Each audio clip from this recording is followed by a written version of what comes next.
langit dan bumi diciptakan, desain kehidupan itu setahun 12 bulan. Kalau Anda ingin tahu ketentuan yang lurus dalam agama, dalam konteks ini disebut din. Din itu yang menunjukkan pada kebaikan. Din itu yang mengatur supaya tertata.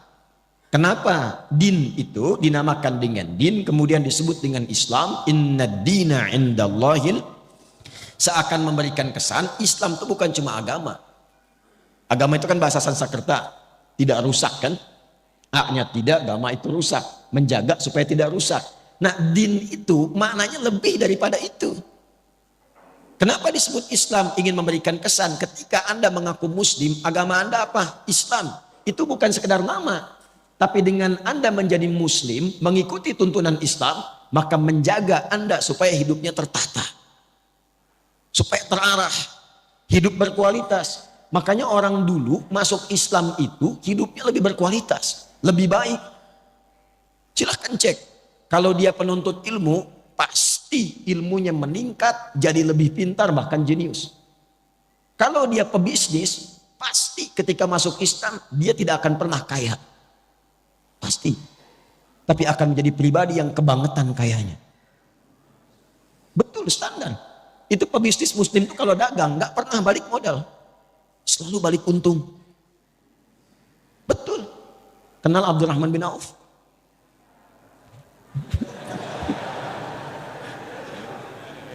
Saya nggak akan tanya kenal di mana. Saya itu riset ilmiah. Ini dipertanggungjawabkan dan disidang oleh profesor-profesor di satu kampus. Singkatnya begini, saya riset perbandingan pra-Islam dengan pasca-Islam. Abdurrahman bin Auf, singkatnya saat masuk Islam, itu dalam bisnisnya yang berkah itu, kalau dikonversi ke sekarang, aset dan semuanya, itu nilainya 72.000 triliun. Elon Musk belum ada apa-apa. Dan baru turun kemarin jadi 2.800-an. Jeff Bezos 1.800-an triliun. Itu belum ada apa-apanya baru kaya.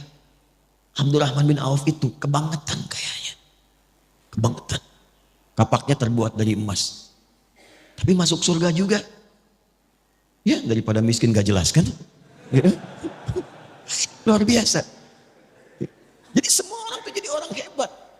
Terus yang tadinya itu angkuh jadi orang yang tegas. Yang sombong jadi tawadu. Semua berubah. Itulah Muslim. Jadi kalau hari ini ada yang mengaku orang Islam, kok bisa kata-katanya menjadi kotor? Kakinya melangkah pada yang tidak baik. Masa depan tidak tertata. Nggak tahu kegiatan apa yang mau dikerjakan. Berarti ada yang belum sempurna dalam keislamannya. Nah ini yang menjadikan kita diminta oleh Al-Quran, coba tata supaya lurus. Dzalika dinul qayyim. Qayyim itu kan lurus, tegak, berkualitas, benar. Sifatnya disebut dengan qiyam. Orangnya qaim, yakum. Setiap mau sholat kita akan ada iqamah kan? Aqama yuqimu, supaya sholatnya benar, lurus, tertata, safnya lurus. Itulah Muslim. Itulah Muslim. Nah singkatnya di ayat ini, gambaran cepatnya orang Islam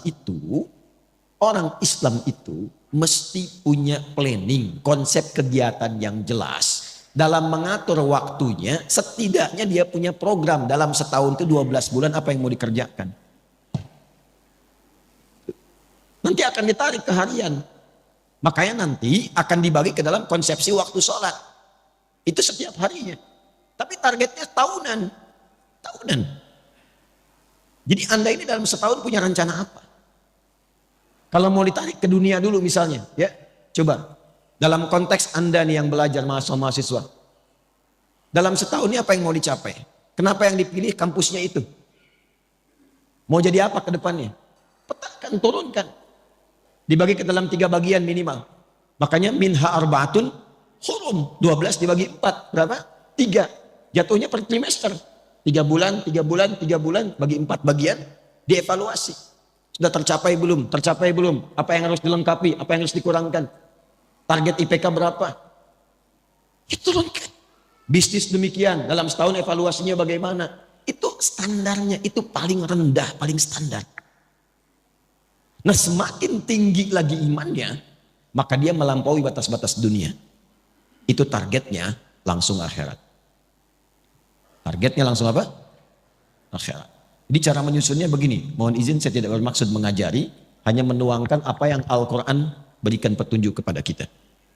Jadi kalau seorang muslim itu semakin tinggi imannya, semakin kuat imannya, semakin banyak amal solehnya, itu orientasi hidupnya, dia memasang target akhirat dulu, baru tarik ke dunianya. Itu ada di Quran surah 59 ayat 18. Ya ayyuhalladzina amanu taqullaha wal tanzur nafsum ma qaddamat lighad.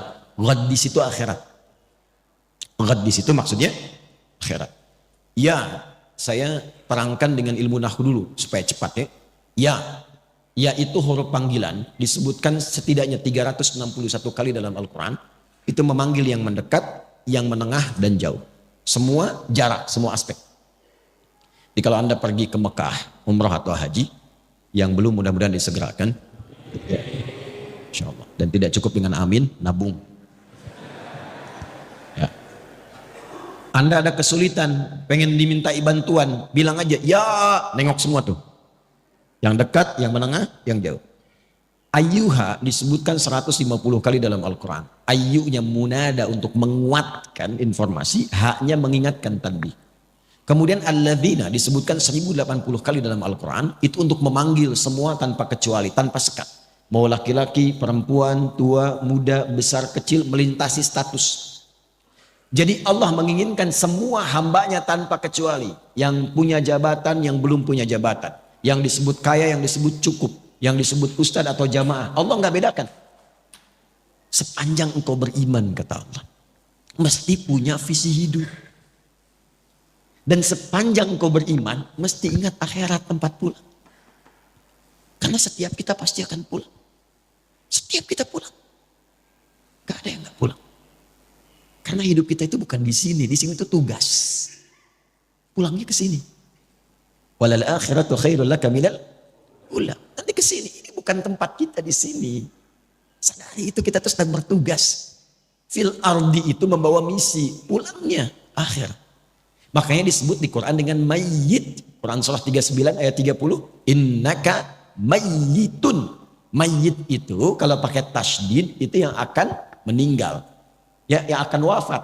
Wafat itu gerbangnya. Artinya menjalani masuk gerbang itu untuk masuk ke tempat yang baru. Itu yang abadi. Sedikit-sedikit lompatnya. Ini ada mayyit begini. Ada mayit. Itu beda. Kalau mayyit pakai tasydid itu masih hidup. Tapi akan meninggal. Jelas? Yang akan meninggal. Apa yang menyebabkan dia kemudian meninggal? Ajal tiba. Quran surah 7 ayat 34. Walikulli ummatin ajal. Ketika ajal tiba, apa yang menjadikan kemudian dia wafat? Maut yang datang. Ini semuanya terkorelasi. Ketika datang maut, dia mengambil tasdidnya nih. Ini bukan ilmu takatik ya. Ini seakan ini rohnya ini diambil, maut. Siapa yang ditugaskan? Malakul maut. Quran surah 32 ayat 11. Qul yatawaffakum malakul mautil ladzi wukila bikum. Maut. Ketika ini diambil jadi sukun. Nah, kalau sudah mayitun meninggal. Kenapa pakai sukun? Sukun itu dari kata sakinah. Sakinah itu tenang. Usahakan kalau meninggal itu usahakan yang tenang. Yang nyaman, yang husnul khatimah. Ya ayyatuhan nafsul mutmainnah. Hei jiwa-jiwa yang tenang. Ya, makanya dulu orang Jepang saja waktu bikin film kartun itu dan ditulis dalam tadinya komik ya, Susuke Watanabe itu 96 pernah membuat komik namanya Dragon Ball itu, yang kemudian difilmkan. Itu kalau Piccolo di Kamehameha sama Son Goku, kemudian mati, di atasnya ada bulatan kan? Pernah inget gak? Saya nggak suka film, nggak suka nonton. Cuman saya suka riset, kenapa begini, kenapa begitu. Bayangkan, orang belum beriman saja sudah sadar. Kalau mati, itu ada bulatan di atasnya tuh. Sukun. Semakin tinggi imannya, dan dia sadar, ya ayyuhalladzina, pakai alladzina, kita ini akan wafat. Dipanggil oleh Allah imannya. Dipanggil, harus punya visi. Baik engkau yang merasa imannya itu, maaf, lemah sehingga jauh dari Allah. Ya, Kan orang lemah itu kalau lemah iman, rasanya malu kalau mau ibadah, seakan jauh. Ya kan? Mau ngaji malu, mau ke masjid malu gitu ya. Ada yang standar menengah, standar. Ada yang kuat, saking kuatnya, Masya Allah cepat. Ilustrasi gampangnya itu waktu sholat. Kalau ingin kita mengukur tingkat kekuatan iman, gampang, cek dalam sholat. Itu standar Quran. Quran surah ke-8 ayat kedua. Innamal mu'minuna alladzina idza dzukirallahu wajilat qulubuhum. Sungguh insan beriman itu bisa dicek standarnya. Kalau disebutkan nama Allah, ada getaran dalam jiwanya. Konfirmasi iman. Nah, Allah menyebutkan namanya itu lewat muadzin dalam adzan, dipanggil adzan itu adzan dari kata udhun, telinga. Kenapa disebut adzan? Karena lafaz ini satu-satunya yang akan sampai ke telinga 24 jam berputar. Diperdengarkan nama Allah setiap berganti waktu. Baru bangun disebutkan. Siang disebutkan, sore disebut, sampai malam. Untuk dilihat standar iman dalam sehari itu bagaimana kualitasnya. Karena kata Nabi, nanti ada yang yusbihu mu'mina wa yumsi kafira. Paginya kuat, sorenya lemah, bahkan ada yang kufur. Allahu akbar, Allahu akbar. Ya. Kita ambil misalnya zuhur jam berapa? Subuh tadi jam berapa? 4.22 terjadi perbedaan pendapat. Ya kita ambil pas dekat komat lah 4.25 misalnya. Nah ini kalau azan 4.25 Allahu akbar, Allahu akbar, Anda langsung sadar ya Allah azan, saya siap-siap. Nah itu kualitas imannya standar. Standar. Belum kuat. Tapi kalau dari jam 4 Anda sudah siap-siap, belum dipanggil, sudah ada getaran untuk merespon. Itulah iman yang kuat. Tapi kalau dipanggil 4.25, Anda baru sadar 5.24. Nah ini yang dimaksud. Tapi ketika berbicara tentang visi dan misi hidup, Allah tidak bedakan. Dipanggil semuanya. Hei baik yang merasa imannya masih lemah, yang menengah ataupun yang kuat. Itu Masya Allah. Allah panggil semua dengan engkau mengerjakan ini. Yang lemah akan jadi kuat, yang kuat semakin rekat, dan yang menengah akan semakin dekat dengan Allah Subhanahu wa taala. Wal tanzur nafsum ma qaddamat. Engkau harus punya visi untuk pulang. Jangan-jangan dunianya nyaman, akhiratnya terancam. Maka cara menyusunnya begini. Nah, ini yang paling penting. Kalau kita ingin menjalani aktivitas dunia supaya nyaman, jadi apapun silakan. Ini tidak merubah status Anda. Yang wali kota tetap wali kota, yang camat tetap camat, yang dosen tetap dosen, nggak berubah. Tinggal Anda ingin upgrade atau tidak. Saking pentingnya bunyi itu ya, mengingatkan. Ya, suruh nanti saya terangkan. Tarik ini sampai ke masa kita sekarang. Dari sini dulu, dari akhirat. Ini kan tempat pulang terakhir kan, logika sederhananya begini. Kalau kita ingin menempati tempat untuk pulang yang terbaik, sekarang sedang kita beraktivitas, berarti kita siapkan kan? Tempat yang bagus, kalau pulang nyaman, tempatnya enak dan sebagainya. Nah Allah sudah menawarkan melalui Rasulullah, ada 8 tempat indah saat pulang di akhirat. 8 jenis. Yang disebut dengan jannah, surga. Jadi surga itu ada 8 jenisnya. Dari mulai yang biasa, tapi maaf, sebiasa-biasanya pun surga. Ya, mala ainan ra'at wala udhunun sami'at wala khatara ala qalbi bashar. Itu indah, ingin apapun seling langsung ada. Itu ada di Al-Baqarah ayat 25. Wa utubihi mutasyabihat. Antum sekarang, waduh lapar nih, dan nunggu dari tadi, ya kan? Pengen makan, pengen sarapan, pengen macam-macam. Di surga beda. Begitu antum ingat nasi uduk, seling ada. Apa aja? Itu yang surga biasa. Apalagi yang indah seperti Firdaus, surga Aden, Darussalam, Jannatun Na'im.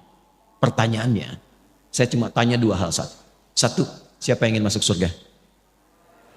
Alhamdulillah. Tapi tidak semua yang ingin ke surga itu yang tahu dan jelas punya gambaran surga mana yang mau dimasuki. Ini antum nih yang kuliah, kalau nggak tahu apa yang mau dicapai, kampus mana yang mau dipilih? Mau jadi apa?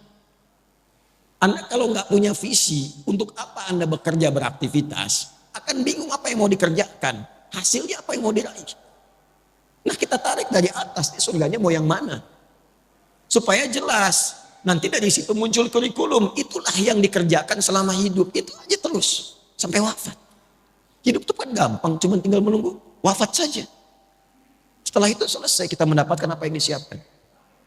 Nah saya ingin cepat karena waktunya tinggal 15 menit lagi. Setelah itu kalau ada waktu kita diskusi. Supaya memberikan kesempatan Syuruk dan yang lainnya. Fokus baik-baik. Saya akan cepat dari 8 jenis surga ini kita sepakati dulu jamaah. Mau surga yang mana? Ya, gak apa-apa. Saya paham ya. Kalau kan selalu terjadi begitu, nggak ada masalah ya. Nggak ada masalah. Memang rumusnya begitu. Kalau kita mau pilih sesuatu, pilih yang tinggi. Sehingga nanti effortnya dari dalam diri kita itu semakin kuat ingin mencapai. Jadi kalau nggak nyampe, nyangkutnya masih deket-deket.